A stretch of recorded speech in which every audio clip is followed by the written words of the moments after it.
Horas, selamat hari Minggu, Tuhita Sudi.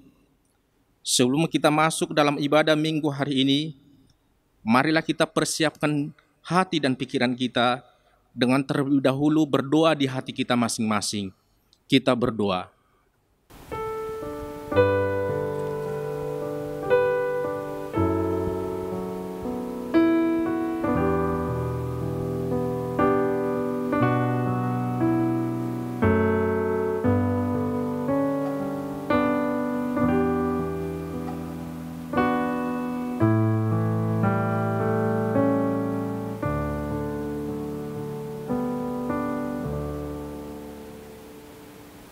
Amin.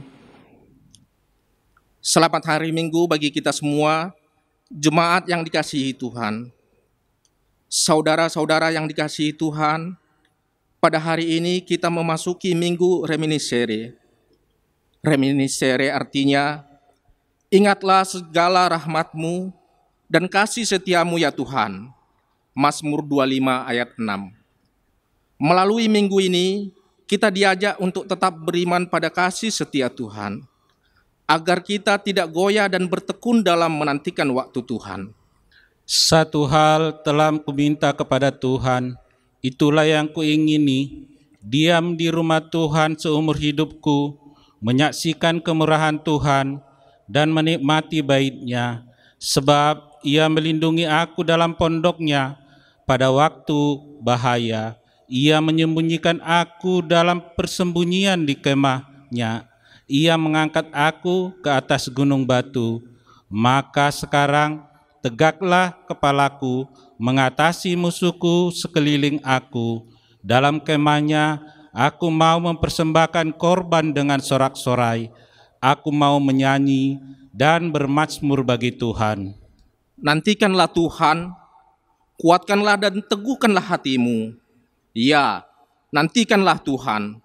Marilah kita memasuki persekutuan dengan Tuhan melalui ibadah ini.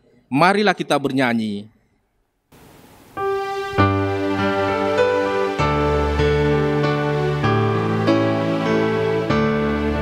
Berhimpun semua menghadap Tuhan dan pujilah Dia pemurah benar.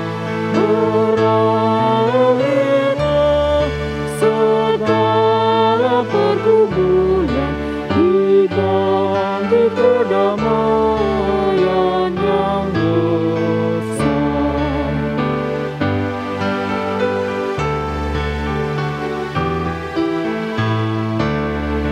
Hormati namanya serta kenangkan mujizat yang sudah dibuatnya. Tegak terus syukurmu kau nyatakan di jalan hidupmu seluruhnya.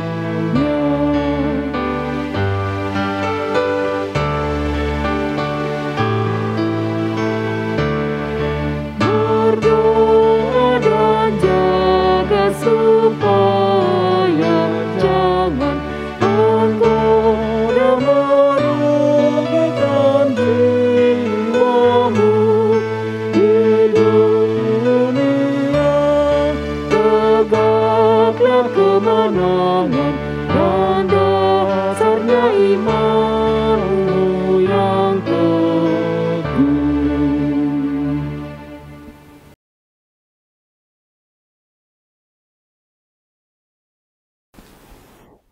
Di dalam nama Allah Bapa dan nama anaknya Tuhan Yesus Kristus dan nama Roh Kudus yang menciptakan langit dan bumi.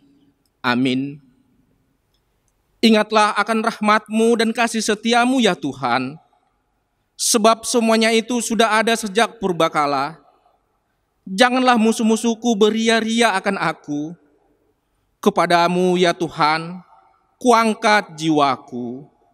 Janganlah kiranya aku mendapat malu. Haleluya. Haleluya, haleluya.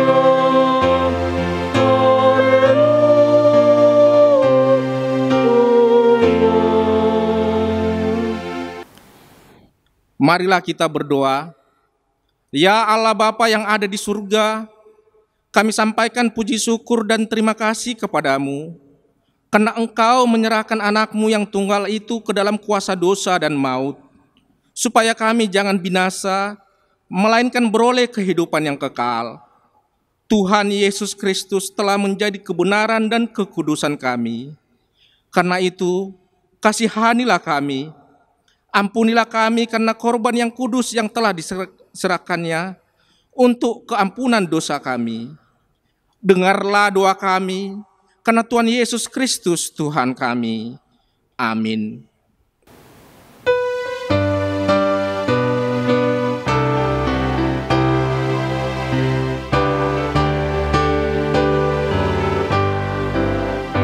Aku milik-Mu, Yesus Tuhanku, ku dengar suara-Mu.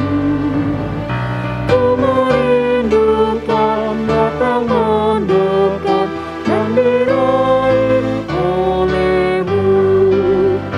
Raih daku dan dekatkanlah pada kaki salib-Mu. Raih daku, raih dan dekatkanlah ke sisi-Mu, Tuhanku.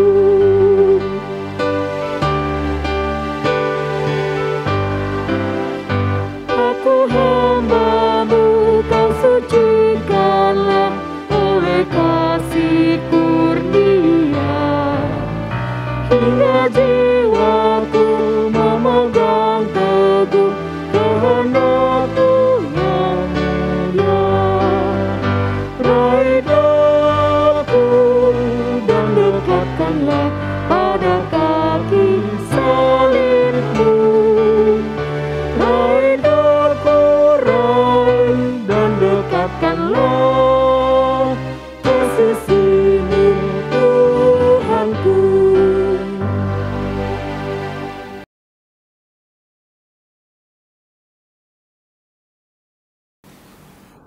Hukum Tuhan pada minggu reminiscere hari ini diambil dari Yeremia 17 ayat 7 sampai 8. Demikianlah hukum Tuhan. Diberkatilah orang yang mengandalkan Tuhan, yang menaruh harapannya pada Tuhan. Ia akan seperti pohon yang ditanam di tepi air, yang merambatkan akar-akarnya ke tepi batang air, dan yang tidak mengalami datangnya panas terik, yang daunnya tetap hijau, yang tidak khawatir dalam tahun kering, dan yang tidak berhenti menghasilkan buah. Demikianlah hukum Tuhan. Marilah memohon kekuatan untuk melakukan yang sesuai dengan hukum-Nya. Ya Tuhan, kuatkanlah kami melakukan yang sesuai dengan hukum-Mu. Amin.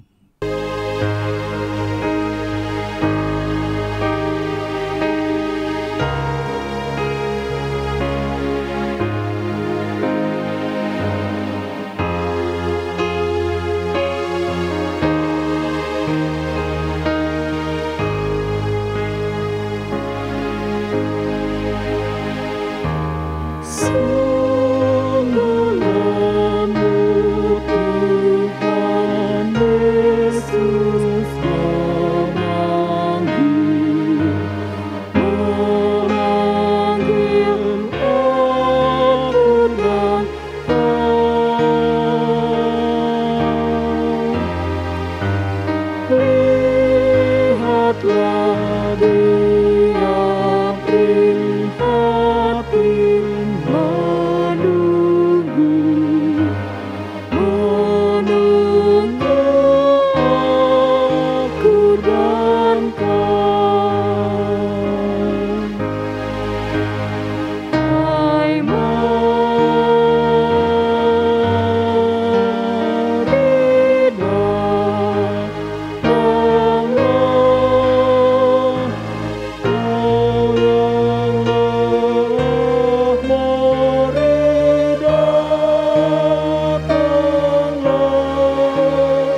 Ya Tuhan, kami umat-Mu yang penuh dosa ini datang ke hadapan-Mu untuk mengaku segala dosa-dosa kami. Firman-Mu berkata, iman adalah dasar dari segala sesuatu yang kami harapkan dan bukti dari segala sesuatu yang tidak kami lihat. Dengan iman, Abraham sabar menunggui janji Tuhan, bahkan sampai segala sesuatu terlihat tidak mungkin. Namun dengan ketekunan itu, Abraham akhirnya melihat bahwa bagi Tuhan tidak ada yang mustahil. Dengan iman, juga Nuh membangun bahtera di tengah cercaan dan hinaan banyak orang. Namun dengan ketekunan akan iman itu, Nuh selamat dari air bah. Namun tidak demikian dengan kami. Hanya sedikit saja ujian dan cobaan menyentuh kehidupan kami. Iman kami sudah goyah. Kami mulai mengeluh dan menyalahkan sekitar kami, termasuk menyalahkan Tuhan. Tidak sedikit pun kami bersabar dan bertekun di dalam iman menantikan waktu Tuhan dalam kehidupan kami. Untuk itu, kami memohon di hadapan-Mu ya Tuhan. Kasihanilah kami ya Tuhan, ampunilah dosa dan kesalahan kami. Ya Tuhan, kami sadar bahwa materialisme sudah sangat jauh memaksa kami untuk memandang diri kami sebagai Allah di tengah semesta ini. Materialisme dan konsumerisme membuat kami tidak lagi memperdulikan tuntutan moral, kehangatan spiritual, dan makna kemanusiaan. Kami tergila-gila untuk memiliki dan mengkonsumsi sebanyak mungkin, tetapi iman kami mengalami kehampaan. Pertumbuhan kami sungguh jauh dari kata seimbang. Kepribadian kami terpecah. Akibatnya, kami kehilangan iman di atas tumpukan kemewahan. Kami hanya menyisihkan sedikit saja ruang bagi penajaman hati, penumbuhan kebijaksanaan, peningkatan kesalehan, dan pencerahan spiritual. Untuk itu, kami memohon kepadamu ya Tuhan. Ya Tuhan dan Allah kami, ampunilah dosa-dosa kami. Ya Allah Bapa kami yang Maha Kuasa dan Maha Pengasih, kami orang berdosa yang hina ini datang ke hadapan-Mu yang kudus dan mulia, mengaku dan meminta keampunan segala dosa dan kejahatan kami. Kami sering mendukakan Tuhan karena perkataan, pikiran, dan perbuatan kami yang tidak benar. Kami tidak mengasihi Engkau dengan segenap hati, dengan segenap kekuatan, dan dengan segenap akal budi kami. Dan kami tidak mengasihi sesama seperti diri kami sendiri. Kami layak kena murka-Mu dan terkutuk selama-lamanya. Tetapi sekarang kami memohon keampunan dosa kami. Tolonglah kami agar kami dapat bertobat dan meninggalkan segala kejahatan kami, karena Yesus Kristus anak Allah yang tunggal, dan karena nama-Mu yang kudus itu. Ya Allah, kasihanilah kami orang berdosa ini. Amin.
Dengarlah janji Tuhan tentang pengampunan dosa kita.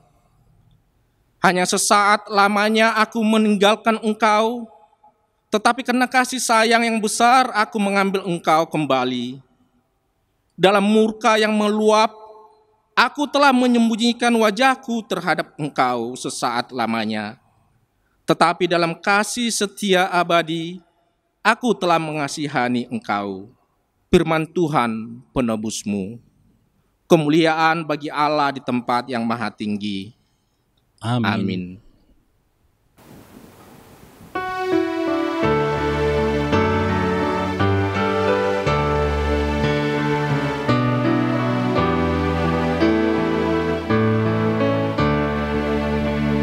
Ku berbahagia, yakin teguh, Yesus abadi kepunyaanku.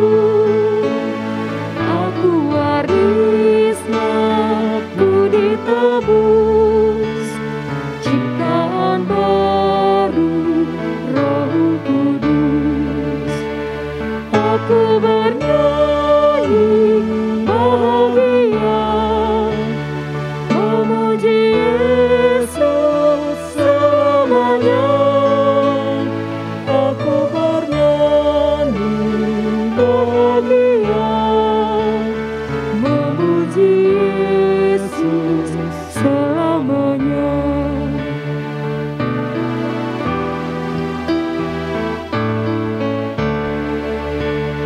Aku serahkan diri penuh dalam Tuhan, hatiku teduh, sambil menyongsong kembalinya. Ku diliputi anugerah, aku bernyanyi bahagia, memuji Yesus selamanya. Aku bernyanyi bahagia, memuji Yesus selamanya.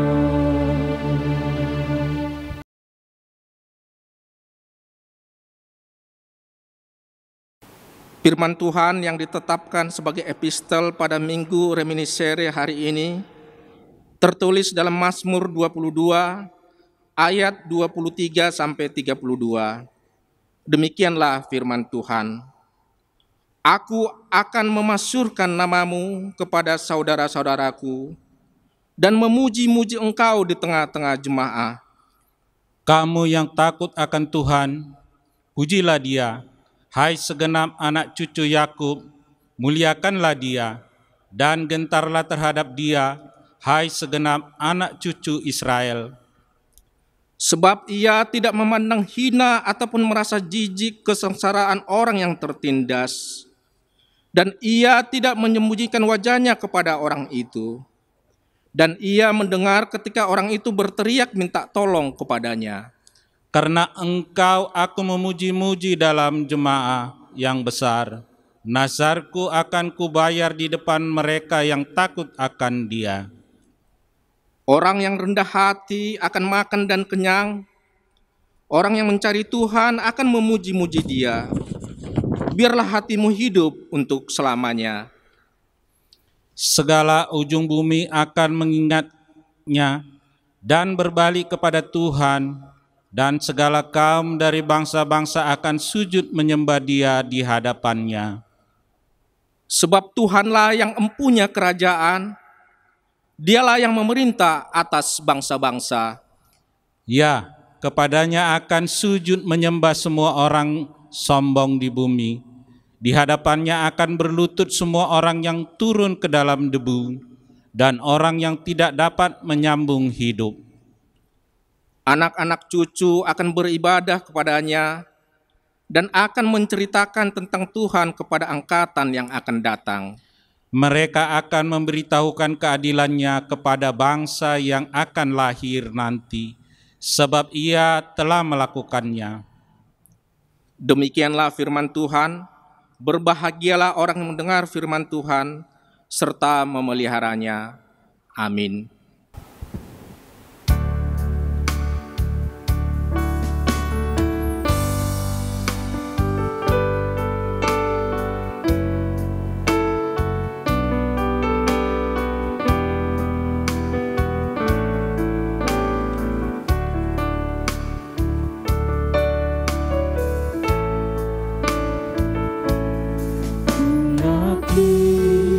Saat kau berfirman,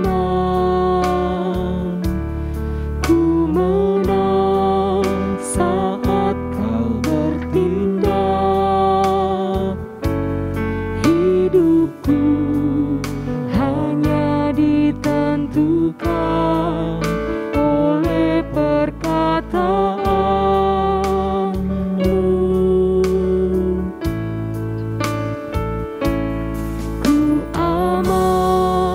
Karena kau menjaga, ku kuat karena kau menopang. Hidupku hanya ditentukan oleh kuasa-Mu.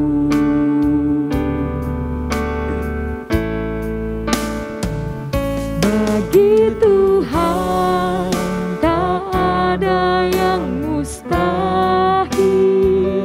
Bagi Tuhan tak ada yang tak mungkin. Mujizat-Nya disediakan bagiku. Ku diangkat dan dipulihkannya.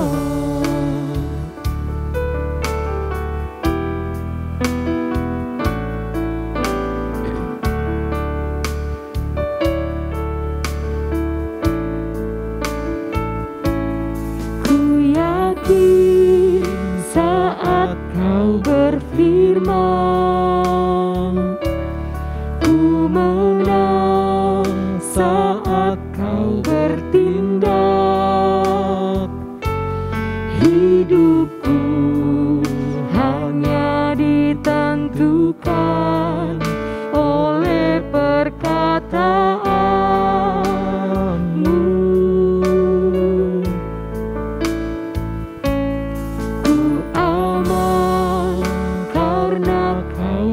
Jaga, ku kuat karena kau menopang. Hidupku hanya ditentukan oleh kuasa-Mu.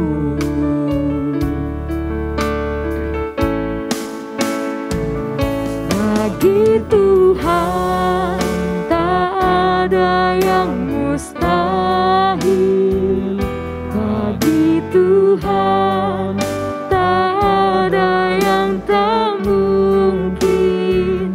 Mujizat-Nya disediakan bagiku. Ku diangkat dan dipulihkannya. Ku diangkat dan dipulihkannya.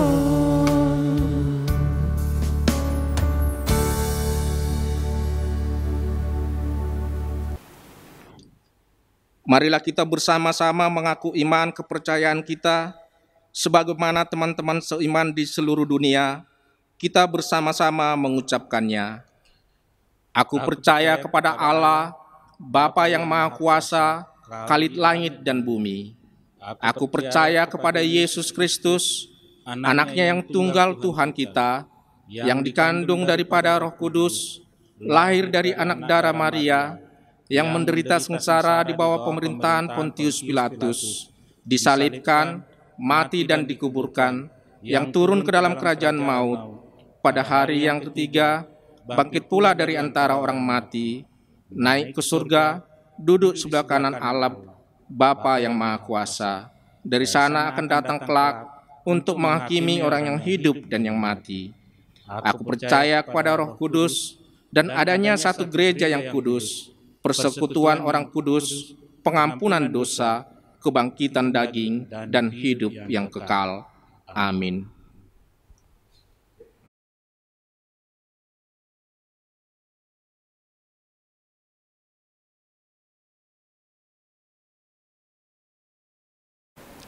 Warta di HKBP Jatimurni Minggu Reminiscere 28 Februari 2021. 1. Nama Minggu.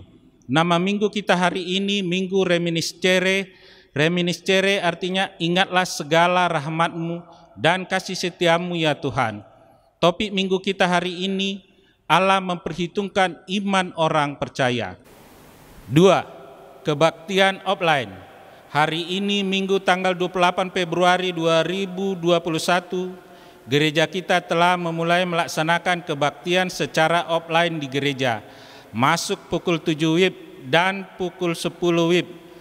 Namun, gereja masih tetap menyediakan kebaktian secara offline melalui channel YouTube HKBP Jatimurni.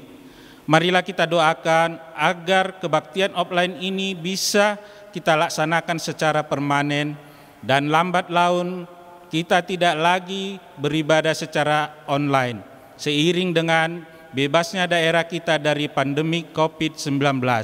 Amin. 3. Baptisan Kudus. Hari ini di kebaktian offline pukul 10 WIB, gereja kita melayankan sakramen baptisan kudus kepada seorang anak jemaat, Yosef Wilfred Halomuan Sinaga, putra dari Bapak Boris Sinaga, dan Inang RU Boruna Pitupulu. Marilah kita doakan agar anak yang dibaptis bertumbuh menjadi anak yang takut akan Tuhan dan mencintai didikan orang tuanya. Amin. 4. Perpuluhan. Hari Minggu yang akan datang tanggal 7 Maret 2021, kita akan menyerahkan perpuluhan atau persembahan ucapan syukur kita kepada Tuhan sebagai bentuk terima kasih kita atas berkat Tuhan yang telah kita terima selama 1 bulan yang telah berjalan bersama dengan keluarga. Marilah kita mempersiapkan perpuluhan tersebut dengan hati sukacita. 5. Jemaat yang sakit. Gereja mengajak seluruh jemaat untuk mendoakan saudara kita yang sedang sakit. Inang Nyonya Raja Gugu Boru Togatorop Jemaat Wik Jerusalem. Kiranya Tuhan memberikan kekuatan dan juga kesembuhan bagi saudara kita yang sedang sakit. Amin. 6. Ucapan selamat ulang tahun. Parhalado dan seluruh jemaat HKBP Jatimurni mengucapkan selamat ulang tahun dan ulang tahun perkawinan kepada jemaat yang berulang tahun dari tanggal 1 sampai 7 Maret 2021. Nama-nama yang berulang tahun dapat kita lihat di warta jemaat yang dikirim ke grup WA Week masing-masing. Demikianlah warta jemaat di gereja kita minggu ini. Kiranya Tuhan memberkati pelayanan dan persembahan di gerejanya. Amin.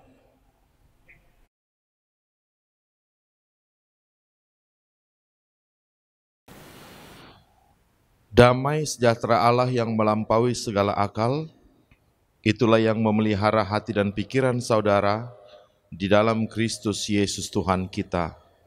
Amin. Shalom, selamat hari Minggu bagi kita semua. Firman Tuhan bagi kita pada Minggu Reminiscere hari ini tertulis dalam kitab Roma pasal 4, ayatnya yang ke-13 sampai dengan ayat yang ke-25. Demikianlah firman Tuhan. Sebab bukan karena hukum Taurat telah diberikan janji kepada Abraham dan keturunannya bahwa ia akan memiliki dunia, tetapi karena kebenaran berdasarkan iman. Sebab jika mereka yang mengharapkannya dari hukum Taurat menerima bagian yang dijanjikan Allah, maka sia-sialah iman dan batallah janji itu. Karena hukum Taurat membangkitkan murka, tetapi di mana tidak ada hukum Taurat, di situ tidak ada juga pelanggaran. Karena itulah kebenaran berdasarkan iman. supaya merupakan kasih karunia, sehingga janji itu berlaku bagi semua keturunan Abraham, bukan hanya bagi mereka yang hidup dari hukum Taurat, tetapi juga bagi mereka yang hidup dari iman Abraham. Sebab Abraham adalah bapa kita semua. Seperti ada tertulis, engkau telah kutetapkan menjadi bapa banyak bangsa di hadapan Allah yang kepadanya ia percaya, yaitu Allah yang menghidupkan orang mati dan yang menjadikan dengan firman-Nya apa yang tidak ada menjadi ada. Sebab sekalipun tidak ada dasar untuk berharap, namun Abraham berharap juga dan percaya bahwa ia akan menjadi bapa banyak bangsa menurut yang telah difirmankan, demikianlah banyaknya nanti keturunanmu. Imannya tidak menjadi lemah walaupun ia mengetahui bahwa tubuhnya sudah sangat lemah, karena usianya telah kira-kira 100 tahun dan bahwa rahim Sarah telah tertutup. Tetapi terhadap janji Allah ia tidak bimbang karena ketidakpercayaan.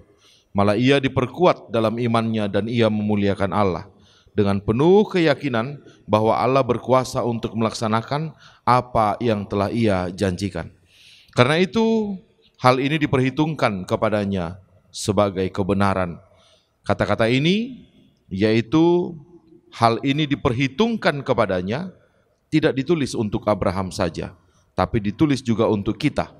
Sebab kepada kita pun Allah memperhitungkannya karena kita percaya kepada Dia yang telah membangkitkan Yesus Tuhan kita dari antara orang mati, yaitu Yesus yang telah diserahkan karena pelanggaran kita dan dibangkitkan karena pembenaran kita.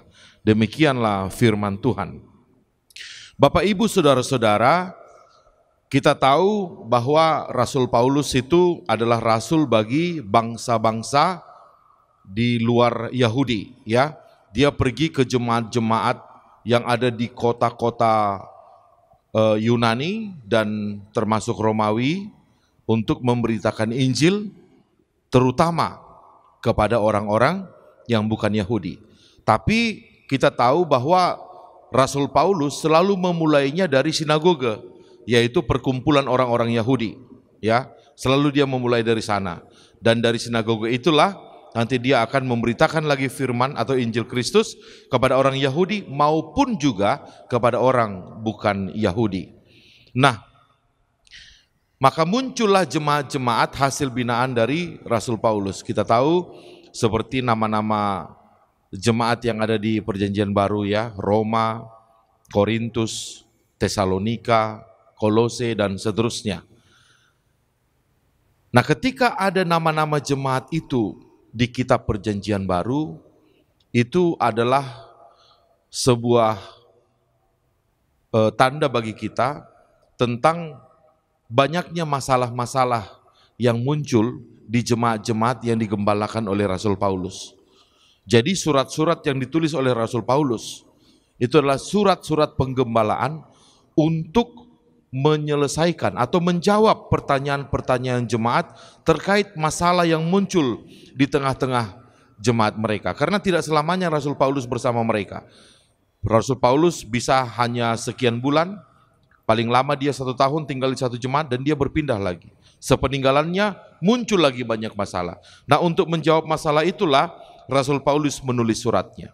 Nah, di kitab Roma ini pun tidak terkecuali seperti jemaat yang lain, muncul masalah.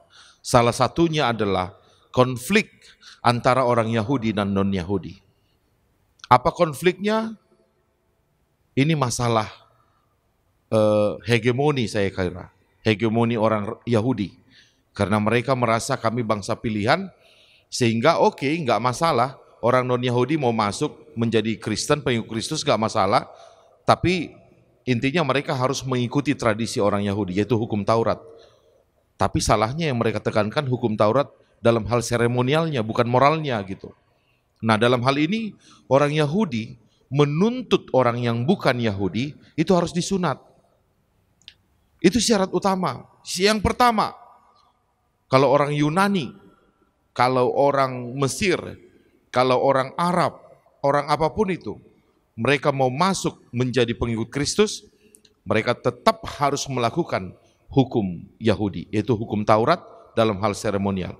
Mereka harus disunat. Dan setelah mereka nanti disunat, mereka harus berpantang makan ini dan makan itu seperti yang tertulis dalam kitab imamat. Nah, menyikapi hal ini, orang non-Yahudi tidak mau, mereka protes. Bukan, kami tidak mau mengikuti agama Yahudi, kami mau mengikuti Kristus. Dan kami tahu Kristus itu memerdekakan orang, bukan malah memperbudak orang. Nah, kira-kira begitu konfliknya. Nah, untuk menyikapi ini, Rasul Paulus menulis suratnya, ya, dan secara khusus masalah sunat ini dia jawab di pasal 4. Dan itulah yang menjadi perikop kita. Dan mari kita lihat, Bapak Ibu Saudara-saudara, apa kata Rasul Paulus ya untuk menjawab masalah itu. Rasul Paulus langsung memulainya dari mengangkat seorang tokoh yang terkenal di Perjanjian Lama, yaitu Abraham.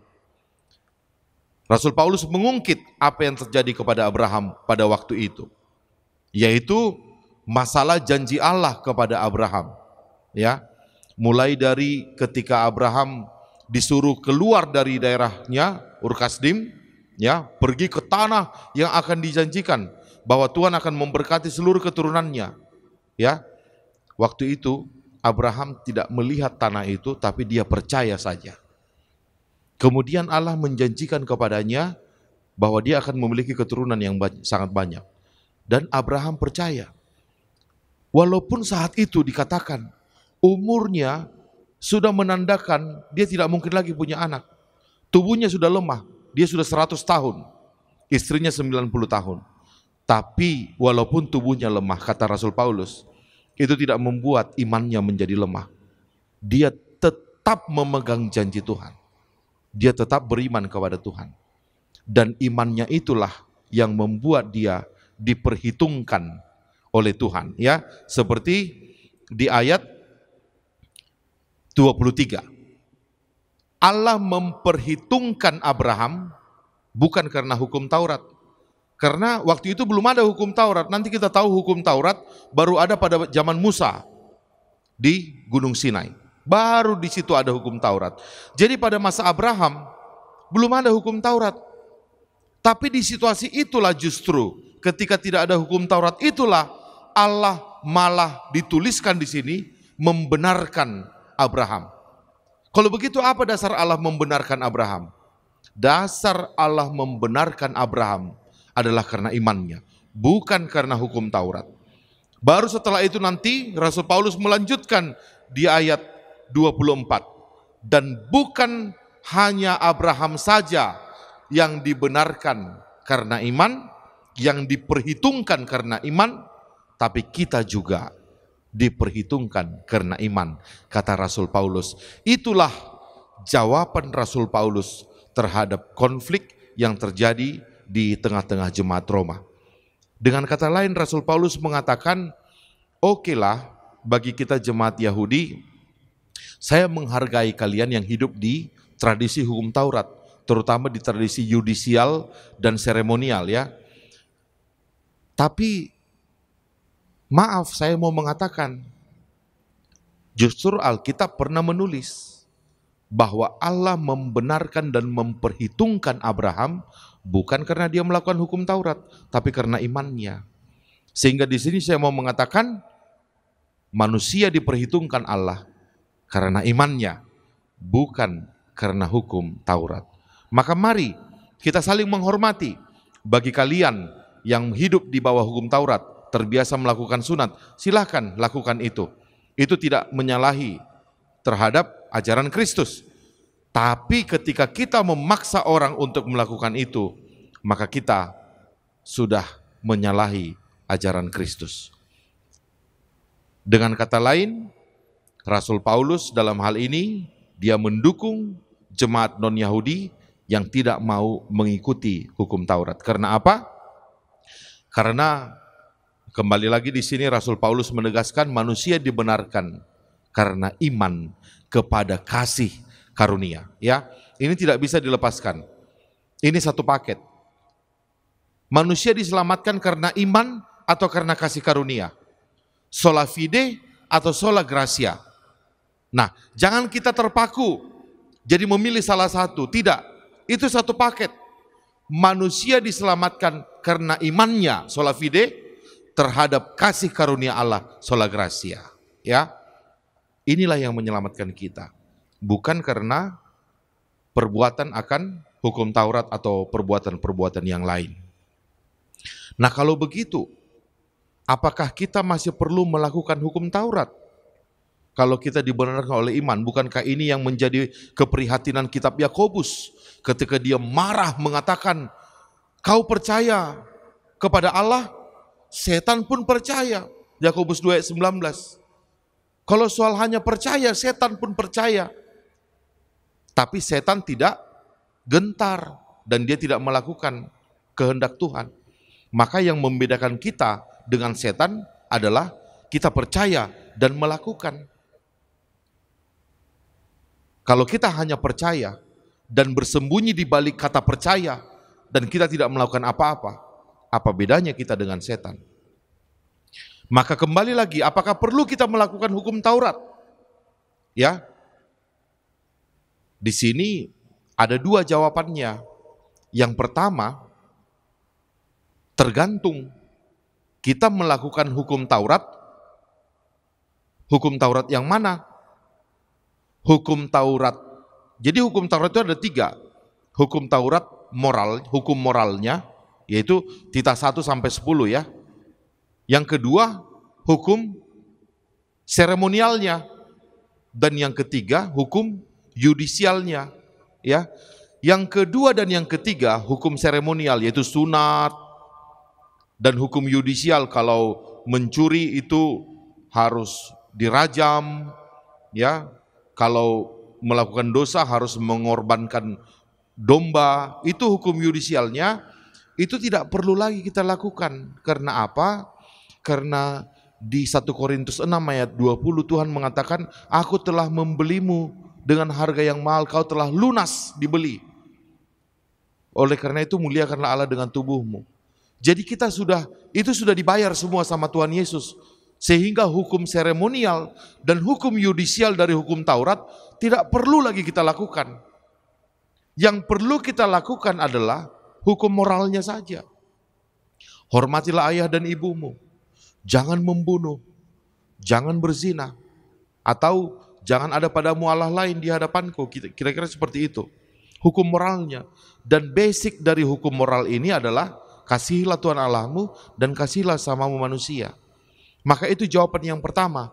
Kita tidak perlu lagi melakukan hukum Taurat kalau itu adalah soal seremonial dan yudisialnya. Seperti yang dipermasalahkan orang Yahudi, sunatnya, itu seremonialnya. Tidak perlu lagi sama sekali.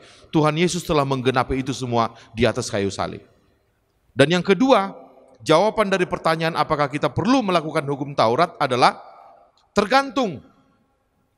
Kita melakukan hukum Taurat supaya selamat atau karena sudah diselamatkan.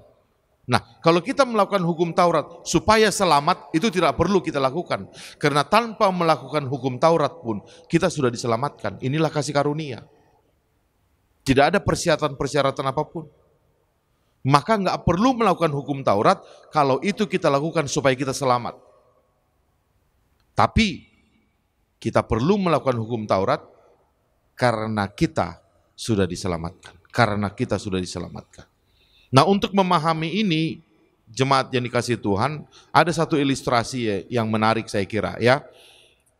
Ada 2 desa yang hidup berdampingan. Ini saling bertetangga ini, 2 desa ini. Tapi walaupun mereka bertetangga, mereka memiliki adat yang bertolak belakang, yang sangat berbeda sama sekali, 180 derajat tentang pernikahan. Di desa A, desa yang satu, katakanlah desa A, adatnya adalah seorang perempuan yang dipinang oleh seorang laki-laki, ya, perempuan itu atau keluarga besarnya berhak meminta mahar yang sangat tinggi dari laki-laki itu. Itulah persyaratannya. Nah, katakanlah perempuan yang tidak duduk di bangku sekolah lah, mungkin startanya paling rendah, itu maharnya bisa sampai 50 ekor kuda atau 50 ekor kerbau atau 50 ekor sapi, ya. Sedangkan perempuan yang lulus SMA lah katakan, itu bisa sampai 80 ekor kuda persyaratan yang harus dibayar oleh laki-laki supaya bisa menikahinya. Sedangkan perempuan yang katakanlah sudah duduk di bangku kuliah, sudah sarjana, itu bisa sampai 125 ekor kuda atau kerbau atau sapi ataupun campurannya. Tinggi sekali persyaratannya. Akhirnya laki-laki itu harus kerja keras supaya dia bisa menikahi perempuan. Tapi apa yang terjadi? Di desa A ini, di desa ini banyak sekali terjadi kekerasan dalam rumah tangga. Nah, selidik punya selidik, ternyata si laki-laki karena dia merasa sudah membeli perempuan itu, dia berhak memperlakukan perempuan itu seenaknya. Nah, kebalikannya dengan desa B. Di desa B, mereka juga membuat mahar yang tinggi kepada laki-laki. Tapi kemudian ada adatnya yang unik. Ketika keluarga perempuan katakanlah sudah mengatakan persyaratannya sekian gitu ya. Kemudian laki-laki mendengarnya dan kemudian dia berdiri dan dia mengatakan di depan seluruh keluarga perempuan bahwa dia sangat mencintai perempuan itu. Dan dia tidak memiliki uang sebesar mahar yang mereka tentukan. Tapi dia berjanji bahwa dia akan mencintai dan menjaga perempuan itu seumur hidupnya. Maka ketika laki-laki itu sudah mengungkapkan tekadnya, maka adatnya adalah keluarga perempuan itu akan menerima laki-laki itu dan berapapun nanti mahar yang akan dia berikan. Ya, jadi tidak ada tuntutan bahwa laki-laki itu harus membayar sekian seperti yang di desa A. Dan apa yang terjadi di tengah-tengah keluarga di desa B? Jarang sekali terdengar ada kekerasan dalam rumah tangga. Karena apa? Selidik punya selidik. Karena ketika keluarga pada akhirnya tidak memberikan persyaratan apapun kepada laki-laki yang meminang anaknya selain dari mencintai anak perempuannya, maka betullah laki-laki itu benar-benar menjaga anak perempuan mereka karena waktu dia meminangnya, dia dibebaskan dari segala syarat. Nah, dari ilustrasi ini kita mungkin bisa sedikit memahami tentang bagaimana Kristus telah menyelamatkan kita tanpa syarat. Tanpa syarat. Bukan karena perbuatan kita, tidak. Betul-betul karena kasih karunia. Maka karena kita sudah diselamatkan tanpa syarat, maka kita, balasannya dari kita adalah benar-benar mencintai Tuhan. Mencintai Tuhan. Dan akan melakukan semua hukumnya. Bukan lagi supaya kita diselamatkan, tapi melainkan karena kita sudah diselamatkan. Dan jika kita melakukan hukum Tuhan karena kita sudah diselamatkan, maka kita melakukannya sudah di dalam kerendahan hati. Bukan dalam sikap pongah orang Yahudi yang menjadi hakim bagi orang lain.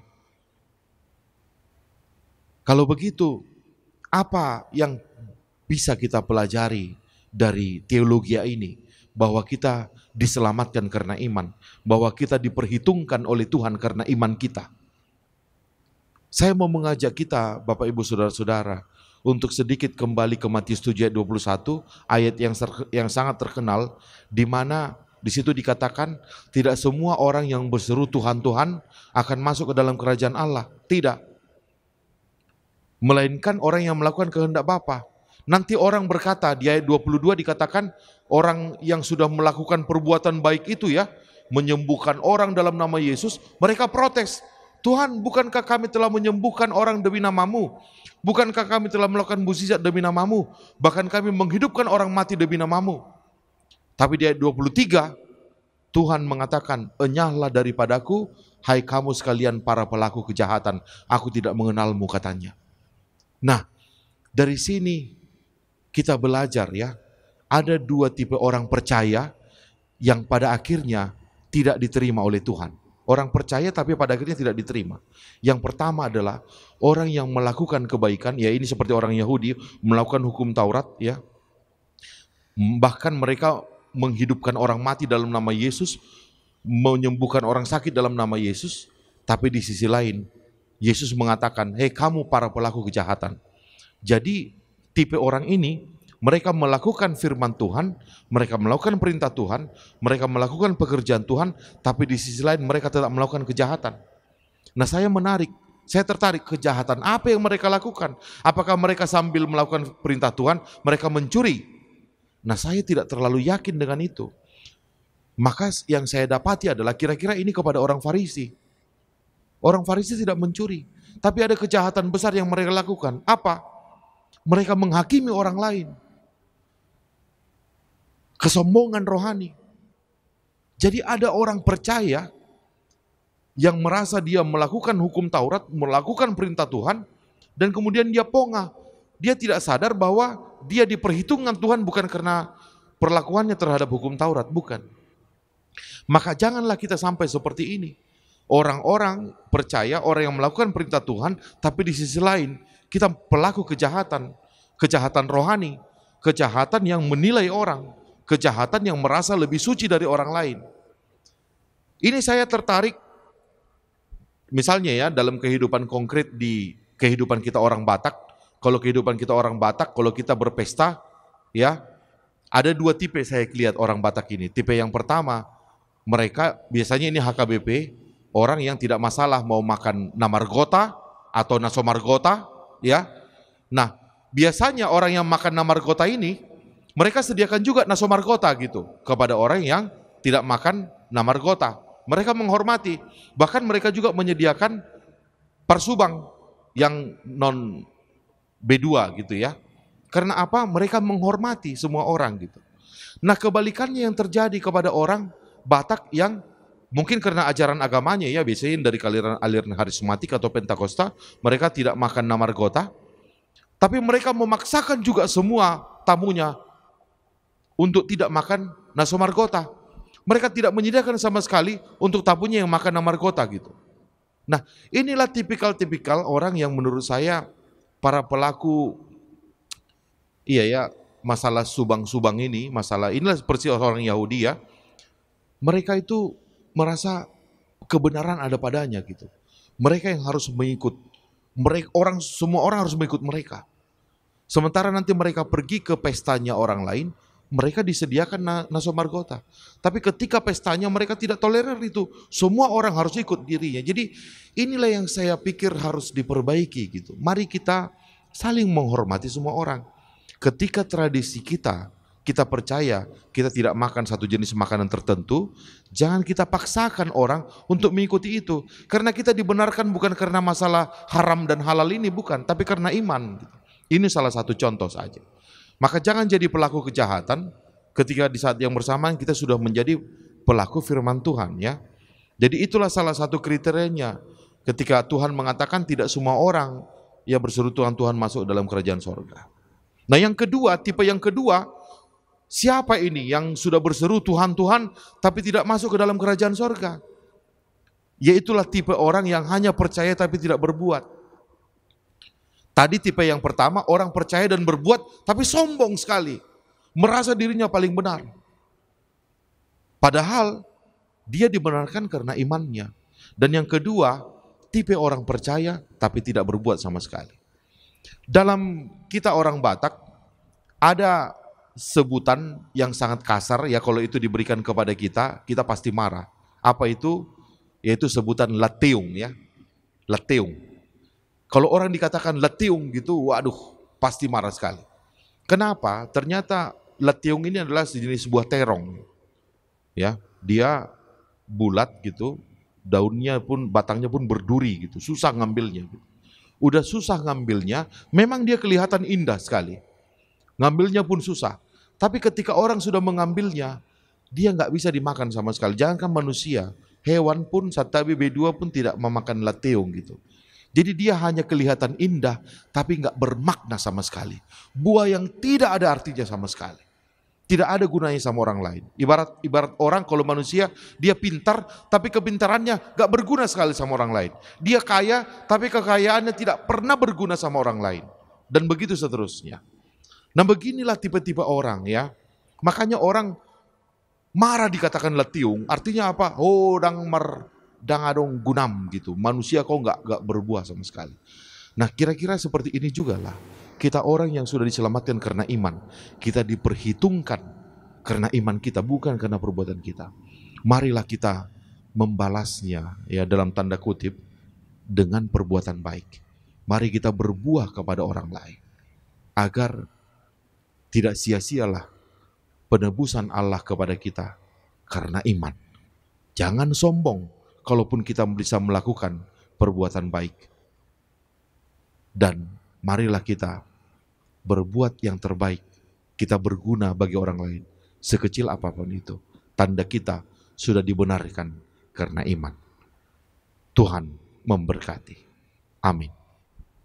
Terima kasih Bapak atas firman yang bisa kami pelajari hari ini, di mana Tuhan memperhitungkan Abraham bukan karena perbuatannya tapi karena imannya. Demikian juga memperhitungkan orang percaya bukan karena perbuatannya tapi karena imannya. Termasuk kami, anak-anak Abraham, orang yang Tuhan perhitungkan karena iman kami. Maka biarlah Tuhan, kami menghidupi keselamatan karena kasih karunia yang telah Tuhan limpahkan kepada kami. Dan buah dari keselamatan yang telah kami terima secara cuma-cuma, kami bisa berbuah kebaikan kepada orang lain. Dan di tengah berbuat kebaikan itu, kami menjauhi kesombongan rohani. Mampukan kami Tuhan untuk hidup dalam iman, seperti halnya Abraham, yang walaupun tubuhnya sudah lemah, tapi imannya tidak lemah. Dia tetap kuat menanti janji Tuhan. Seberapa jauh pun tanah Kanaan yang tidak pernah terlihat sama dia kepada Abraham, tapi dia tetap menghidupi dan percaya janji Tuhan. Seperti halnya kami Tuhan, tersembunyi ujung jalan. Kami tidak tahu apa yang ada di depan, tapi kami percaya Tuhan setia dengan janjinya. Kami akan menjalani kehidupan kami dalam iman kepada janji Tuhan. Dan kami percaya rencana dan rancangan Tuhan adalah rancangan damai sejahtera dalam kehidupan kami bersama. Terima kasih Bapa, dalam nama anak-Mu Tuhan Yesus Kristus kami berdoa. Amin.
Marilah kita menyerahkan persembahan kita kepada Tuhan.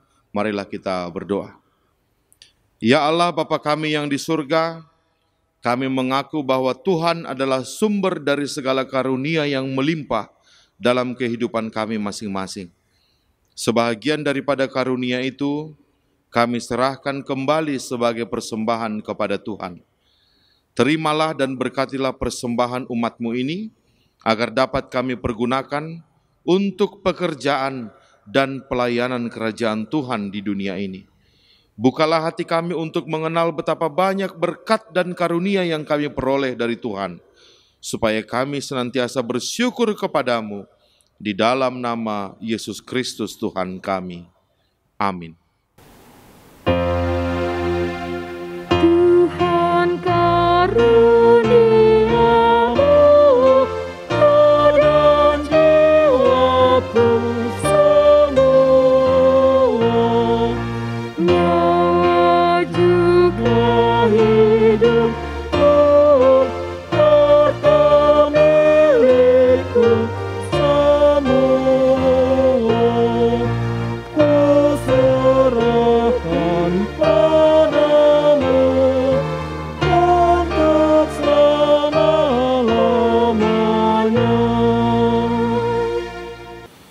Bapa kami yang di surga, dikuduskanlah namamu, datanglah kerajaanmu, jadilah kehendak-Mu di bumi seperti di surga.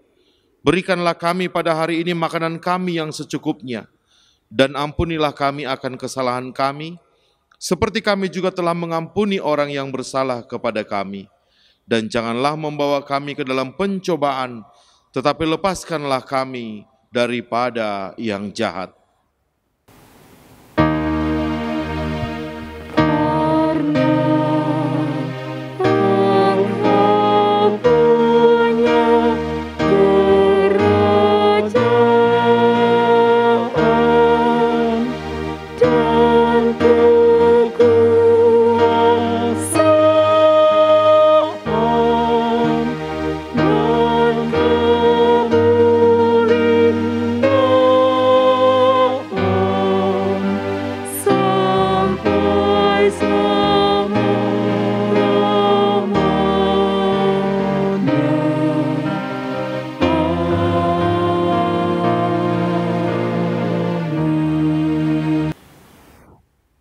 Terimalah berkat Tuhan.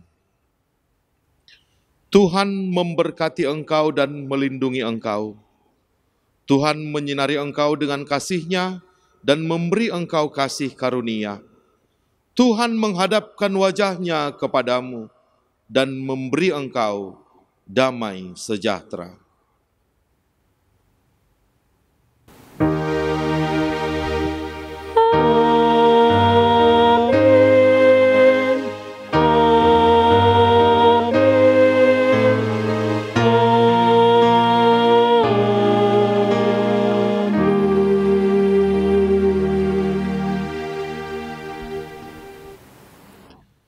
Shalom, selamat hari Minggu bagi kita semua.